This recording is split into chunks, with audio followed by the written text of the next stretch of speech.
इसलिए इंजीनियर मोहम्मद अली मिर्ज़ा साहब, वो जो कहते हैं ना बाबों का दीन और है, किताबों का दीन और है, बंदा इससे ये पूछे कि भाई उन बाबों ने वो दीन भी तो किताबों से लिया है, उनके पास जो दीन आया था वो किताबों से आया था। यानी ऐसा गुस्ताख आदमी यानी एक मैंने ज़िंदगी में कभी नहीं देखा कि यानी सिर्फ बुग़्ज़ में उन लोगों के बुग़्ज़ में आकर उसने ये कहना शुरू कर दिया कि किताबों का दीन और है और बाबों का दीन, यानी उस दीन को वो मंसूब कर रहा है किसकी तरफ? बाबों की तरफ, यानी बुजुर्गों की तरफ है। नहीं समझ आ रही? उसने इस दीन को मंसूब किया है बाबों की तरफ, गोया कि इनके घर का आया हुआ दीन था ये जहन बना रहा है वो घटिया जहन।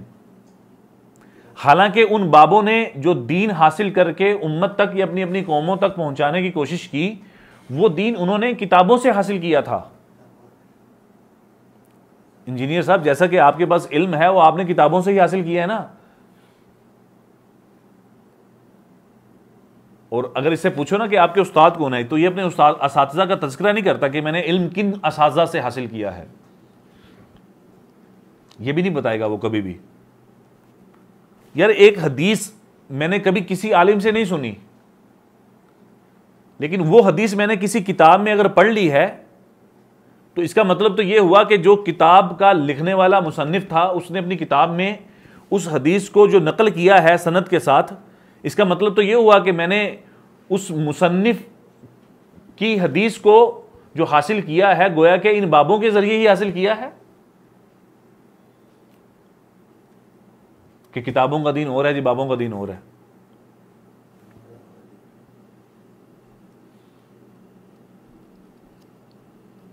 इसलिए एक तो उसने ये किया कि असल बुग़्ज़ के अंदर आकर उसने बहाना ये बनाया कि ये बाबों का दीन है, यानी दीन को उनकी तरफ मंसूब कर दिया। हालांकि ये बाबों का दीन नहीं बल्कि ये हकीकत में किताबों का ही दीन है। इन बाबों ने उन किताबों से ही दीन लिया है।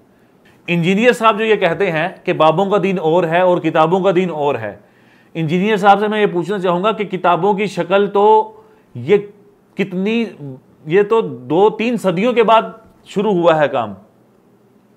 इंजीनियर साहब से मैं ये कहना चाहूँगा कि किताबी शक्ल में दीन महफूज हुआ है तबा ताबीन के दौर में, और उस दौर के बाद किताबें लिखना शुरू की गई थी।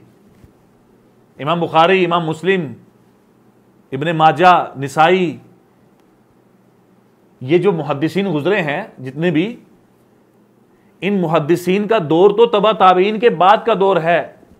तो उस दौर में उन्होंने किताबें लिखना शुरू की, अहादीस को जमा करना शुरू किया था। उससे पहले तो बाबों का ही दीन था, किताबों का दीन तो नहीं था। इंजीनियर साहब आप बात को समझें, और इंजीनियर साहब को फॉलो करने वाले मेरी इस बात को समझें कि इन मुहद्दिसीन से पहले, किताबों से पहले जो इल्म मुंतकिल होता था वो सीना दर सीना मुंतकिल होता था, यानी इन बाबों के जरिए मुंतकिल होता था, इन बुजुर्गों के जरिए। कि जो आज तू ताना देता है अहलुस सुन्नत वल जमात को और तमाम उम्मत को कि जी ये तो बाबों का दीन लेकर फिर रहे हैं, किताब मेरे पास आओ, मैं किताबी कीड़ा हूँ, मैं किताबी इल्म रखता हूँ, किताबी इल्म। तो लिहाजा अगर तू किताबी इल्म रखता है, हमारे पास तो वो इल्म है, हमारे बुजुर्गों के पास तो वो इल्म है, और उस तर्ज पर इल्म है जिस तर्ज पर सहाबा, ताबईन, तबा ताबीन के अंदर इल्म मुंतकिल हुआ था। किताबों का दीन और है और बाबों का दीन और है। कि मिर्ज़ा साहब ऐसे नहीं जाने देंगे, इसलिए पहले सीना दर सीना इल्म मुंतकिल होता था। तो हम ना किताबों का सहारा छोड़ते हैं ना बाबों का सहारा छोड़ते हैं, हम एतदाल के साथ मुसन्नफ को मुसन्निफ के साथ परखते हैं।